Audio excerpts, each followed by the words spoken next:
नमस्कार, अक्षर ज्योतिष में आपका स्वागत है। मैं पिंकी अग्रवाल, ज्योतिष विशारद। ज्योतिष के इस चैनल में हम सरल और रुचिकर तरीके से ज्योतिष का पठन पाठन कर रहे हैं। इसी क्रम में आज हम विवाह के ऊपर टॉपिक लेंगे, विवाह का। तो इसके बहुत सारे आयाम हैं, जैसे कि जल्दी शादी होना या हम कह सकते हैं समय पे शादी होना। उसके अलावा अफेयर की शादी होती है, जिसको आजकल लव मैरिज कहते हैं, उसका भी बहुत प्रचलन हो गया है। तो उसके क्या योग होते हैं कुंडली में, वो देखेंगे। उसके बाद डिले मैरिज देखेंगे, कई बार शादी डिले होती है, तो वो कौन से योग होते हैं जिनसे पता चले कि शादी डिले होती है। उसके बाद कई बार डिले डिनायल में कन्वर्ट हो जाता है, शादी होती ही नहीं है। तो ये सारे टॉपिक हम वन बाय वन लेते चले जाएंगे। मल्टीपल मैरिज को भी लेंगे कि एक से अधिक शादियां कैसे होती हैं। वैवाहिक जीवन में तकलीफ कब आती है, तो अगर कुंडली से हम देखें तो कैसे पता चलेगा। तो ये सारे टॉपिक, इंटरनेशनल मैरिज कैसे होती है, या हम कह सकते हैं विजातीय विवाह होने के योग कुंडली में कैसे दिखाई देते हैं। तो ये सारे टॉपिक हम लेने के लिए हमने आज लाइव एग्जाम्पल्स लिए हैं। हमने कोशिश करी है कि हम जो हमारे कलेक्शन में कुंडलियां हैं उन पर बता करके हम देखें, तो उससे कॉन्फिडेंस अलग डेवलप होता है। अगर हम अलग से ही रूल रेगुलेशन पढ़ते रहते हैं तो कई बार ये लगता है पता नहीं ये इतने सारे रूल हमको किसी हॉरोस्कोप में मिलेंगे या नहीं मिलेंगे। तो इसके लिए हमने आज क्या किया है कि हमने लाइव एग्जांपल्स दिए। देखिए, हमने ये अर्ली मैरिज वाली जो कुंडली ली है ना, इसमें बताया कि उनकी जो ये जिनकी ये कुंडली है, फीमेल की कुंडली है ये, तो उनका 1990 का बर्थ है। ठीक है, तो ये 1990 का बर्थ है उनका, और 2014 में उनकी मैरिज हो गई। तो आप समझिए कि 24 इयर्स में। और ये 90 के दशक के जो लोग हैं, इन लोगों में कहाँ कुंडलियों में शादियां मतलब इस एज में हुई हैं। ज्यादातर सब 25 साल के बाद ही, गर्ल्स की भी 25 साल के बाद, बॉयज की तो 30 और 30 प्लस में जा रही हैं, है ना। तो इसीलिए ये अर्ली मैरिज या राइट टाइम मैरिज के नाम से भी हम इसको चेक कर सकते हैं। तो इसमें हमने क्या किया है, मोस्टली कोशिश ज्यादातर सब में हमने यही किया है कि मैरिज को देखने के लिए हमें सप्तम भाव, सप्तमेश और कारक, ये 3 चीजों को हम कंसीडर करते हैं। कोई भी जब हम टॉपिक कर रहे होते हैं, जैसे हमें मान लीजिए संतान का देखना है, तो पंचम भाव, पंचमेश और कारक जुपिटर को लेते हैं। इस तरह से देखा जाता है कि इनकी स्थिति क्या है, या संतान से सुख मिलना है कि नहीं मिलना है, जिसको हैप्पीनेस इंडेक्स भी कहा जाता है, उसके लिए भी ये 3 चीजें ही देखी जाती हैं। और अलग अलग वर्गाज में भी हम इसको देखते हैं। पर अभी हमारा इनिशियल स्टेज है, तो अभी हम D1 चार्ट में ही देखेंगे, मतलब जन्मांक में ही चेक करेंगे कि जन्मांक क्या कह रहा है। वैसे तो हम इसको नवांशा में भी चेक कर सकते हैं कि मैरिज की क्या स्थिति बनेगी, या नवांश में पोजीशन सुधर रही है या नहीं सुधर रही है, या फर्दर डिटेरियोरेट हो रही है। तो वो सब एडवांस स्टेज की चीजें हैं। पहले हमें D1 में देखना आ जाए, जन्मांक में देखना आ जाएगा ना, तो हमको आगे भी देखना आ जाएगा। तो हमने ये सब जन्मांक ही लिए हैं, कोई भी अभी हमने D9 नहीं लिया है। तो मैरिज की स्थिति देखने के लिए हम देख रहे हैं कि अर्ली मैरिज हो जाए या राइट टाइम मैरिज हो जाए, तो उसके क्या पैरामीटर्स होते हैं। तो उसके पैरामीटर्स चेक करने के लिए हमने 3 चीजें ली कि हम सप्तम भाव को पकड़ेंगे, सप्तमेश को पकड़ेंगे और कारक को पकड़ेंगे। अब यहाँ पर सप्तम भाव, सप्तमेश तो जो कुंडली के अकॉर्डिंग ही आ जाएगा। 7th हाउस सब हर कुंडली में यही वाला रहने वाला है ना, चाहे कोई सी भी कुंडली हो। अब सप्तमेश जो यहाँ पर राशि पड़ेगी उसके अकॉर्डिंग हो जाएगा, उसका जो लॉर्ड होगा 7th हाउस का, उसको हम सप्तमेश कहेंगे। सप्तम सप्तमेश दोनों को देख लेंगे।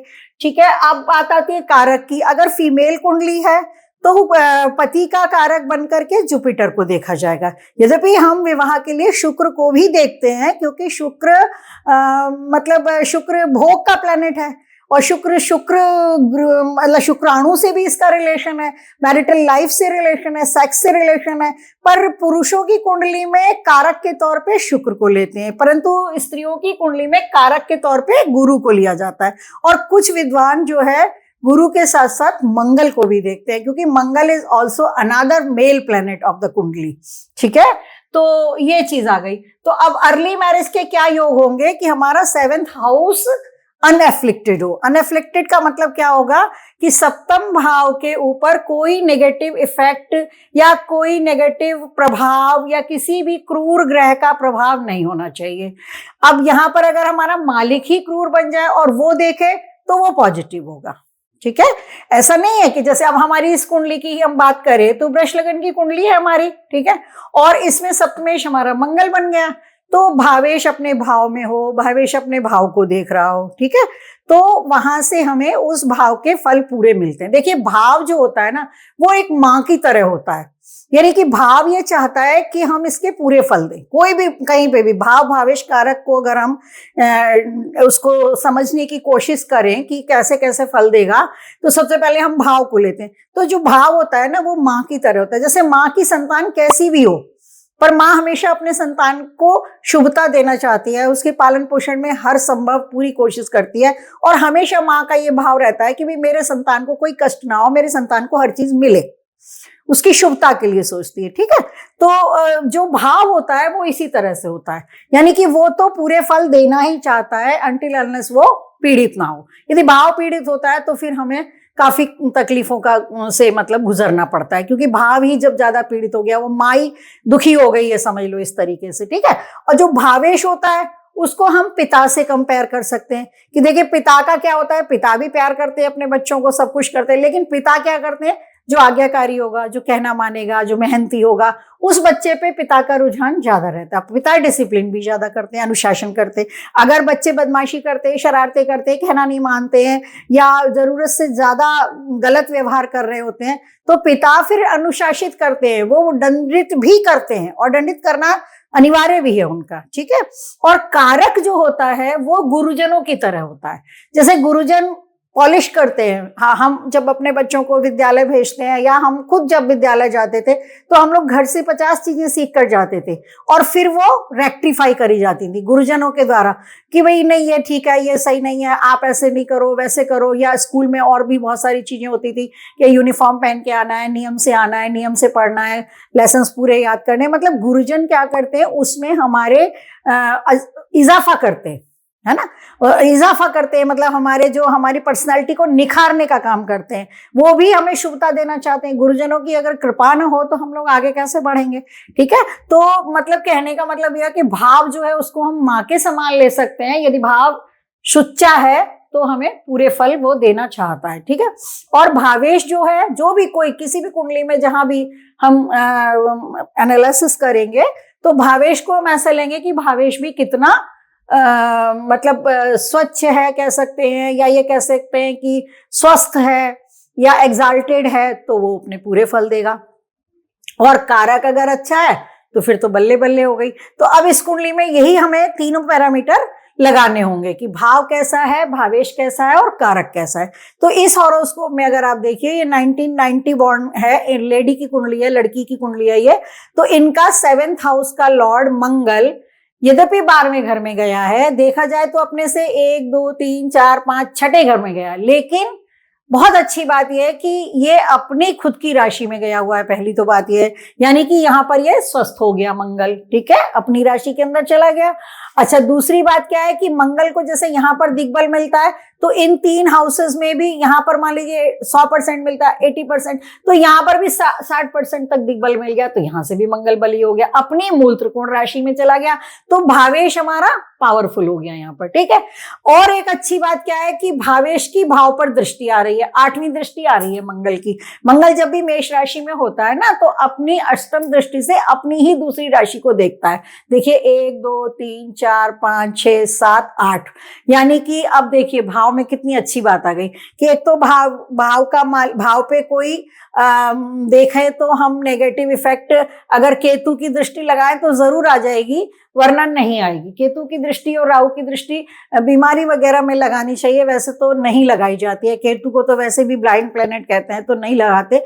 राहु की दृष्टि जरूर लगाते हैं, अगर बहुत सारी नेगेटिविटी दिख रही है, हेल्थ खराब है, तो फिर राहु की दृष्टि भी उस चीज में इजाफा करती है। लेकिन अभी हम यहाँ पर ये देख रहे हैं कि उस अगर मान लीजिए इसकी दृष्टि भी लगाएं तो वो एक नेगेटिव दृष्टि अगर मान लो आ भी रही है, तो उससे भी बढ़िया बात क्या है कि एक तो भावेश अपनी मूल त्रिकोण राशि में है, और भावेश के पास अच्छा खासा दिग्बल भी है, और भावेश की एक दृष्टि अपने भाव पर पड़ रही है। तो भाव जो है वो बढ़िया है, हेल्दी है, और भावेश भी हेल्दी है बिकॉज वो भी अपनी मूल त्रिकोण राशि में भी है और उसके ऊपर कहीं से कोई नेगेटिव इफेक्ट नहीं आ रहा है, ना तो हमारे शनि की दृष्टि जा रही, ना हमारे राहु की भी अगर लगाए तो भी नहीं जा रही है, और भी किसी प्लेनेट की दृष्टि नहीं आ रही है। क्यों? क्योंकि बुध चंद्र और सूर्य तो अपनी सप्तम दृष्टि से ही देखेंगे केवल, है ना।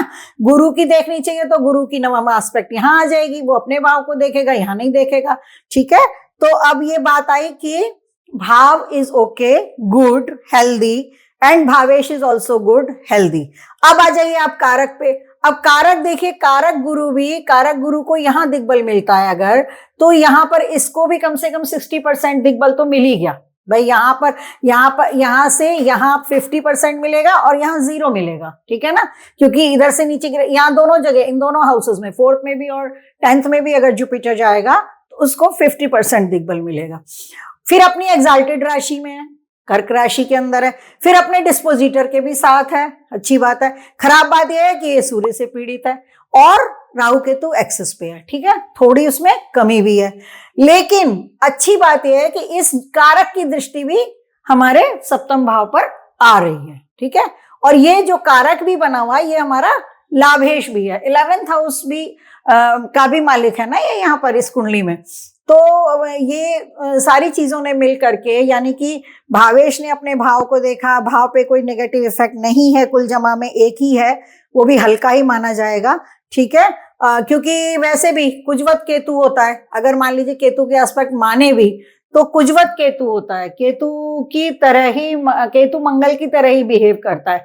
तो यहाँ पर अगर एस्पेक्ट भी आएगी अगर केतु पे कि मंगल के ऊपर, तो उसको बहुत नेगेटिव नहीं माना जाएगा, क्योंकि वो फिर अपने मित्र के घर को ही देख रहा है, ठीक है।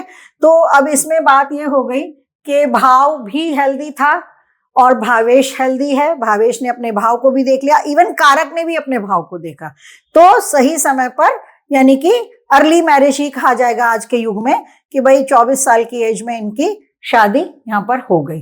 तो हमें अर्ली मैरिज के क्या योग मिले कि भाव हेल्दी हो, भाव पीड़ित ना हो, भावेश पीड़ित ना हो, भावेश में भी बल हो, भावेश अपनी मूल त्रिकोण राशि में हो, स्वस्थ हो, उच्च का हो, एग्जाल्टेड हो और शुभ ग्रहों से दृष्ट हो, तो ऐसी। अच्छा, इसमें अगर हम शुक्र के प्लैनेट को भी लें तो शुक्र प्लैनेट को भी यहां से लेके यहां तक इस जगह तो बहुत ही पूरा दिग्बल मिलता है, लेकिन ये मित्र की राशि के अंदर है, यद्यपि शनि की दृष्टि में है लेकिन फिर भी ये अपने मित्र की राशि में है। तो इस तरह से कुल जमा में ये देखा जाए तो इनकी 24 इयर्स की एज के आसपास लगभग इसमें इनकी शादी हो गई। अब हम लेते हैं लव मैरिज के योग। लव मैरिज के योग में हम पहले पैरामीटर्स समझ लें कि क्या होते हैं लव मैरिज के पैरामीटर्स। लव मैरिज को अगर हमें देखना होता है तो देखिए, इसमें थोड़े से साहस की जरूरत होती है अफेयर की शादी करने के लिए, क्योंकि खुद से बताना पड़ता है कि भाई हाँ, हम फलां को पसंद करते हैं और हम शादी करना चाहते हैं। अभी तो इतना नहीं है, लेकिन 2-3 दशक पहले तो ये होता था कि भाई लव मैरिज एक तो रेयर भी थी और उसके लिए यही होता था कि भाई बहुत साहस की जरूरत है, तो इसलिए इसमें 3rd हाउस का रोल आता है लव मैरिज में। लव मैरिज में 3rd हाउस का रोल आएगा। 3rd हाउस का संबंध पंचम भाव से बनना चाहिए, क्योंकि पंचम भाव प्रेम का है, ठीक है। तो तीसरा घर आ गया, 5वां घर हमारा प्रेम का है तो इसका संबंध बनना चाहिए, 7वां घर हमारा शादी का है तो इसका संबंध बनना चाहिए, और 9वां घर जो है वो पंचम से पंचम है, प्रेम का भावात भावम अगर लगाएं तो ये यहाँ पर 9th हाउस का रोल आ गया। तो हमारा लग्नेश, तृतीयेश, पंचमेश, सप्तमेश और नवमेश, इनका अगर रिलेशन बन रहा है तो, और एप्रोप्रिएट दशा भी आती है, लेकिन आज तो हम प्रोमिसेस ही देख रहे हैं ना, दशा तक अभी हम नहीं गए हैं कि कौन सी दशा में शादी होगी, उसके लिए अलग लेसन ले लेंगे कि किन दशाओं में शादी होने की संभावना होती है। तो ये लव मैरिज की कुंडली है, ये मेल जातक की कुंडली है, लड़के की कुंडली है, और ये भी 93 के आसपास बॉर्न है, मैरिज हो गई है इनकी, है ना। तो इसमें क्या है, अब आप देखिए, इसमें लग्न है कन्या, ठीक है, कन्या लगन में लग्नेश उच्च का है, ठीक, और साथ में शुक्र नीच का है, यानी कि और गुरु भी इसमें लगन के अंदर ही है, यानी लग्नेश और सप्तमेश की पहले तो युति हो गई, लग्नेश बली हो गया, दिग्बल भी मिल गया इसमें बुध को, और अपनी मूल त्रिकोण राशि में भी हो गया, तो ये भद्र महापुरुष राजयोग भी बन रहा है यहाँ पर, ठीक है। तो अब ये देखिए कि लग्न के अंदर ही लग्नेश सप्तमेश की युति है तो ये भी एक अच्छी बात होती है। लग्नेश सप्तमेश की युति होती है तो ऐसा बोलते हैं कि हस्बैंड वाइफ मानो कुंडली में साथ ही बैठे हुए हैं। अब साथ ही बैठे हुए हैं तो इसका मतलब क्या हुआ, इनका रिलेशन अच्छा जाना चाहिए। चलो वो तो एक अलग बात हो गई। अब हमें देखना यह था कि लव मैरिज के योग कहाँ बन रहे हैं। ठीक है, तो अब हम इसमें थर्ड हाउस को अगर लें तो थर्ड हाउस का मालिक हमारा मंगल, ये 10th हाउस में बैठा हुआ है, जिसकी चौथी दृष्टि लग्न, लग्नेश और सप्तमेश पर पड़ रही है। यानी कि थर्ड हाउस का संबंध हमारे लग्नेश और सप्तमेश से बन गया। ठीक है, हमने यहाँ पर क्या बोला था, हमने ये बोला था कि लव मैरिज में मतलब लग्नेश तो है ही है तो वो तो आएगा ही, है ना। तीसरे, पांचवें, सातवें और नौवें इन हाउसेस का रिलेशन बनना चाहिए। ठीक है, तो अब लग्न के अंदर संबंध बन रहा है, लग्न लग्नेश से बन रहा है, सप्तमेश से बन रहा है। तो अब ये देखिए कि एक का संबंध हो गया क्योंकि एक का मालिक यहां बैठा हुआ है। 3 का संबंध हो गया क्योंकि 3 का मालिक होकर के मंगल यहां दृष्टि डाल रहा है। अब पंचम भाव का मालिक जो हमारा शनि है, जो स्व राशि का स्वस्थ बैठा है, इसकी तीसरी दृष्टि जो है वो आ रही है हमारे सप्तम भाव पे। यानी कि पंचमेश का संबंध सप्तम भाव से बन गया। यानी कि यहाँ पर शनि की भी दृष्टि आ रही है। अगर हम दृष्टियां लगाएं तो इसमें कितनी दृष्टियां आ रही हैं, देखिए एक तो गुरु की आ रही है और बुध की आ रही है, बुध की आ रही है, ठीक है, और शुक्र की आ रही है, शुक्र की ये हो गया, शुक्र की आ गई, और यहाँ पर शनि की एस्पेक्ट भी आ रही है। अब देखिए 4 प्लैनेट की दृष्टि यहाँ पर आ रही है सप्तम भाव के ऊपर। ठीक है, तो अच्छा भाव पे 3 शुभ ग्रहों की दृष्टि है, ये भी देखिए। इस भाव पर कोई भी नेगेटिव दृष्टि नहीं है। इस भाव पर, सप्तम भाव पर बुध की, शुक्र की और गुरु की, ये तीनों ही शुभ प्लैनेट हैं और इनकी दृष्टि पड़ रही है। ठीक है, तो अब ये हुआ पंचम का मालिक सप्तम भाव को देख रहा है, और उसके अलावा ये पंचम का मालिक देखिए 7, 8, 9 और 10 यहाँ पे भी दृष्टि डाल रहा है, कुटुंब भाव पे भी। ठीक है, अच्छा कोई वो तो चलो कोई नहीं। अब हमको देखना 1, 3, 5 का रिलेशन हो गया, 5 का 7 से भी रिलेशन हो गया, 7 के मालिक का 1 से भी रिलेशन हो गया। ठीक है, और मेल कुंडली है तो कारक शुक्र से भी रिलेशन बन गया। ठीक है, अब नवम भाव की बात करें अगर, तो ये जो जुपिटर यहाँ पर बैठा है 7th लॉर्ड, इसकी एस्पेक्ट यहाँ पे भी जा रही है। जुपिटर की एस्पेक्ट जो है वो यहाँ पर भी आ रही है, जुपिटर की एस्पेक्ट यहाँ पर भी आ रही है। एस्पेक्ट दिखाने के लिए हमने ये निशान बनाए हैं, ये इनका संकेत है। तो अब आप देखिए इस कुंडली में कितना स्ट्रॉन्ग रिलेशन है। ये जो मंगल है, इस मंगल का संबंध इनसे भी बन रहा है, इस मंगल का संबंध यहाँ पर भी बन रहा है, सुख भाव से, सुख भाव भावेश दोनों से बन रहा है, जो कि ये, और इस मंगल का संबंध यहाँ पर भी बन रहा है, जो कि थर्ड का लॉर्ड है हमारा। ठीक है, इसलिए इस मंगल को पकड़ रहे हैं। ऐसा नहीं कि मंगल को हमने सडनली ले लिया। मंगल हमारा तीसरे घर का स्वामी है और 8वें घर का स्वामी है, पर इस जगह हमें थर्ड लॉर्ड को देखना है। तो ये लव मैरिज के योग आ गए यहाँ पर। ठीक है, ठीक है, और अब ये देखिए कि इसमें जुपिटर चूंकि केंद्र में आया हुआ है, तो पंचम, सप्तम, नवम से तो जुपिटर का सीधा सीधा रिलेशन बन ही रहा है, जो कि 7th लॉर्ड है, और थर्ड हाउस का स्वामी जो मंगल है उसका संबंध भी लग्न, लग्नेश से, कारक से और सप्तमेश से बन रहा है, और यहाँ पर पंचम भाव के भाव और भावेश से भी बन रहा है, क्योंकि इसकी एस्पेक्ट आ गई ना यहाँ पे। तो यानी कि थर्ड का मालिक मंगल कितना पावरफुल हो गया। तो ये यहाँ पर ये बन गए लव मैरिज के योग। ठीक है, तो लव मैरिज में आज के युग में अगर आप कहें कि साहस की जरूरत नहीं है, तो आप थर्ड हाउस को इरेज भी कर सकते हैं कि थर्ड हाउस का संबंध नहीं चाहिए। बट ये थर्ड हाउस का संबंध जो है ये देखा गया है अक्सर जो है होता है।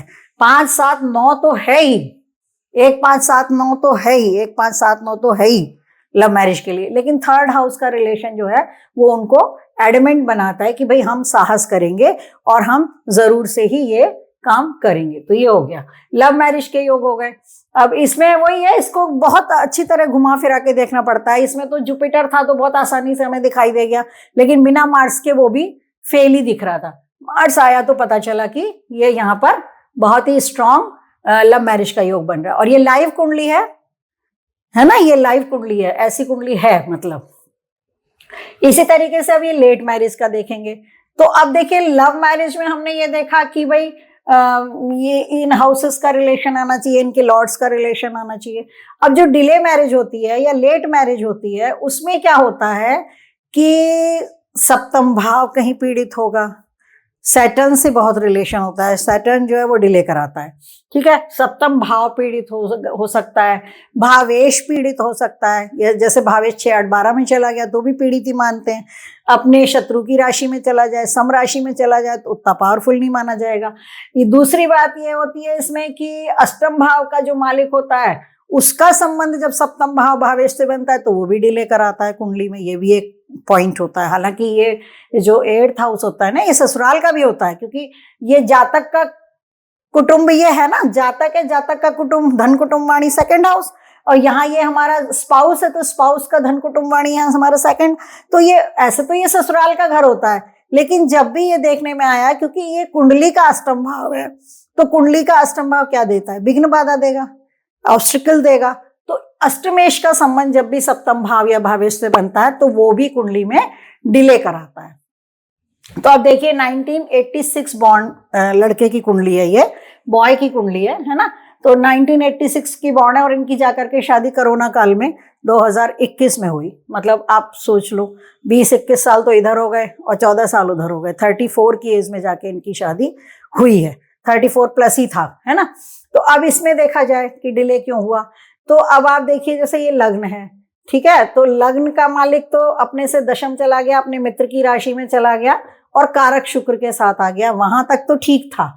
लेकिन जब हम सप्तम भाव की बात कर रहे हैं तो आप देखिए सप्तम भाव पर मंगल की चौथी दृष्टि आ रही है। वो मंगल जो कन्या लगन की कुंडली में, यानी बुध की और शुक्र की लग्नों में मंगल अकारक होता है और सबसे ज्यादा अकारक होता है। क्यों? क्योंकि ये 3rd का और 8th का लॉर्ड होता है। देखा जाए तो ये मारक बनता है पूरी तरह से, क्योंकि 3rd हाउस का भी लॉर्ड बन गया और 8th हाउस का भी लॉर्ड बन गया। ये मंगल यहाँ पर बैठ गया। एक तो पहली बात, मंगल एक सेइंग सुनी है हमने कि चतुर्थ भाव में मंगल बैठा है तो घर में कराएगा दंगल, ठीक। तो अब उस चीज को तो हम नहीं ले रहे हैं अभी, दंगल तो तब होगा जब शादी होगी, अभी तो शादी नहीं हुई है इनकी, तो खैर मतलब नहीं हुई थी तो उसको डिले का हम यहाँ पर वो कर रहे हैं, लेट मैरिज या डिले मैरिज। तो मंगल की चौथी दृष्टि आ गई है यहाँ पर हमारे इस भाव पर, ठीक। अब इस भाव पर मंगल की चौथी दृष्टि आने से यहाँ पर ये अकारक की दृष्टि है और मैलेफिक भी है और फंक्शनल मैलेफिक भी है। ये मंगल जो है इसमें फंक्शनली मैलेफिक भी है और नैसर्गिक नेचुरल मैलेफिक भी है। तो ऐसा प्लेनेट पूरा अपना प्रभाव डालता है। तो भाव को पीड़ा मिल गई, ठीक है। अब हम भावेश की बात करें। अब भावेश भी अपने से 12वें घर में चला गया। भावेश यहाँ पर जुपिटर बना हुआ है और वो राशि कौन सी मिली है उसको, वो भी राशि भी जो मिली है वो सैटर्न की मिली है। अब सैटर्न और गुरु, शनि गुरु का संबंध जो है वो सम संबंध है, ये फ्रेंडली रिलेशन नहीं है, सम है यहाँ पर गुरु, मतलब बहुत ज्यादा हेल्दी कंडीशन में नहीं है। दूसरी बात, जैसे हमने उधर देखा था कि गुरु को यहाँ दिग्बल मिलता है, यहाँ दिग्बल मिलता है, तो यहाँ तो 0 दिग्बल मिला, तो ये इस तरह से भी गुरु यहाँ पर कमजोर हो गया कि दिग्बल भी नहीं है और अपने सादा राशि के अंदर चला गया ये, ठीक है। मतलब अपने जैसे जिस राशि में है बहुत ज्यादा कंफर्टेबल नहीं है, बहुत बुरा भी नहीं है, इतना पीड़ित भी नहीं है कि शत्रु की राशि में है या नीच राशि में, ऐसा नहीं है, बट बहुत हेल्दी नहीं है। और अपने से 12वें जाना खराब हुआ, काल अपनी कुंडली के 6ठे भाव में जाना नेगेटिव हुआ। दोनों 2 पॉइंट इसमें नेगेटिव आ गए। एक पॉइंट तो ये नेगेटिव आया कि अपने जिस भाव का हम कारकत्व देख रहे हैं उस भाव से ये 12वें चला गया, है ना।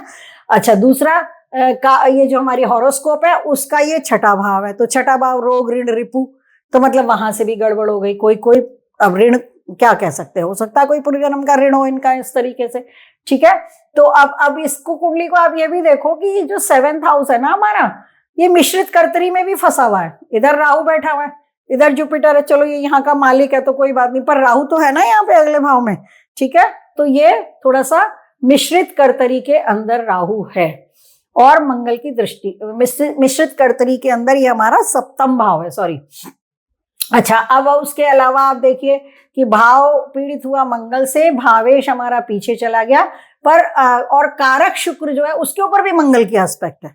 अब आप देखो मंगल ने क्या किया, भाव को तो पीड़ित किया ही किया और कारक को भी पीड़ित किया है इसने। यहाँ पर कारक के ऊपर भी तो आ गई ना मंगल की दृष्टि, तो 2 तरीके से मंगल का ही रोल रहा। मंगल ने ही भाव को भी पीड़ित किया, मंगल ने ही कारक शुक्र को भी पीड़ित किया। देखा जाए तो मंगल ने अपने लग्नेश को भी पीड़ित किया। क्यों? क्योंकि लग्नेश भाई इनकी मित्रता नहीं है बुध की और मंगल की, ये परम शत्रु हैं दोनों एक दूसरे के। बुध को मंगल नहीं अच्छा लगता, मंगल को बुध नहीं अच्छा लगता। क्यों? क्योंकि बुध का जो लचीलापन है, ठीक है, जंखा प्लैनेट है ना, और मंगल में जो एक पौरुष है, तो दोनों की नेचर एकदम विपरीत है। मंगल को बुध की शरारतें, उसका उच्छृंखलपन बिल्कुल नहीं अच्छा लगता, और बुध को इनका डिसिप्लिन नहीं अच्छा लगता, इनका अनुशासन नहीं अच्छा लगता। तो हमने जब मैत्री पढ़ी थी ना, नैसर्गिक मैत्री पढ़ी थी, तो उसमें भी हमने ये पढ़ा था कि मंगल बुध कट्टर शत्रु, मंगल बुध आपस में कट्टर शत्रु हैं। तो ये वाली बात आ गई। तो इसमें अब आप ये देखिए कि भावेश और कारक दोनों के पीड़ित हो जाने की वजह से यहाँ पर डिले हुआ, और छोटा मोटा डिले नहीं हुआ, अच्छा खासा डिले हुआ, 5-6 साल का डिले हुआ इसमें। मतलब क्योंकि भाई 30 का, चलो हम 86-82 के जमाने में 28, 29, 30, 31, 32 की एज में बच्चों की शादियां हो रही थी, तो इनकी जाकर के 34 के आसपास में शादी हुई। तो ये 3 टॉपिक हमने आज लिए अभी अभी। अर्ली मैरिज का लिया, लव मैरिज का लिया, और लेट मैरिज का लिया। अभी इतना लेते हैं। अगले वीडियो में लेंगे हम, क्या लेंगे? विजातीय विवाह कैसे होता है, नो मैरिज कब होता है, लेट मैरिज को नो मैरिज में कन्वर्ट कैसे होता है, और मल्टीपल मैरिज कैसे होती हैं।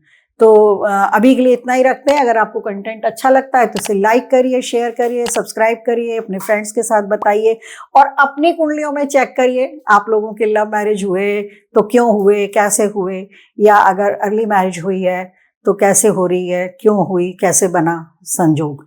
ठीक है, तो ये एक रेलेवेंट टॉपिक है और सबका इसमें इंटरेस्ट रहता है, तो इसलिए आज इस टॉपिक को लिया, और इसके अभी ये 3 पार्ट रह गए जो हम अगले वीडियो में लेंगे। अभी के लिए इतना ही। जय हिंद, जय भारत।